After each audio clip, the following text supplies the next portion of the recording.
ఒక్క మాట స్పష్టంగా చెప్పదలుచుకున్నా. 77 సంవత్సరాల స్వతంత్ర భారతదేశంలో ఏ రాష్ట్రం కూడా 31,000 కోట్ల రూపాయల రుణమాఫీ చెయ్యలేదు. ఈరోజు తెలంగాణ రాష్ట్రం మా ప్రభుత్వం చేసింది. ఇది దేశ చరిత్రలోనే రికార్డ్. ఈ రికార్డ్ రైతుల కోసమే చేసినాము, రైతులను ఆదుకోవాలన్న ఆలోచనతో చేసినాము. ఇవాళ మేము రుణమాఫీ చేసినామంటే ఎన్నికలు లేవు, మేము ఓట్లు అడగడం లేదు.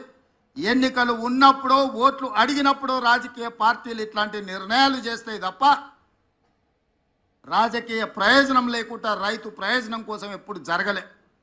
కానీ మేము రైతు ప్రయోజనానికి ప్రాధాన్యత ఇవ్వాలన్న ఆలోచనతో ఏ ఓట్లు లేనప్పుడు, ఏ సీట్లకు ఎన్నికలు జరగనప్పుడు ఈరోజు ఈ కార్యక్రమాన్ని తీసుకోవడం ద్వారా రైతులకు అండగా నిలబడతామన్న విశ్వాసాన్ని మేము కల్పించదలుచుకున్నాం. ఈరోజు ఇంత మంచి కార్యక్రమాన్ని ఆలస్యం చేయొద్దు. 2 వారాలు కూడా పూర్తి కాలే.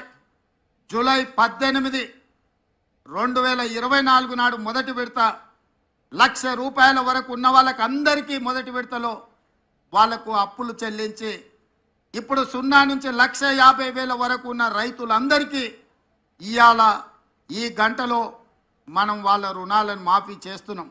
నెల తిరగక ముందే 0 నుంచి 1,50,000 వరకు ఉన్న దాదాపుగా 18 లక్షల మంది రైతుల రుణాలను మాఫీ చేసి మా చిత్తశుద్ధిని నిరూపించుకున్నాం.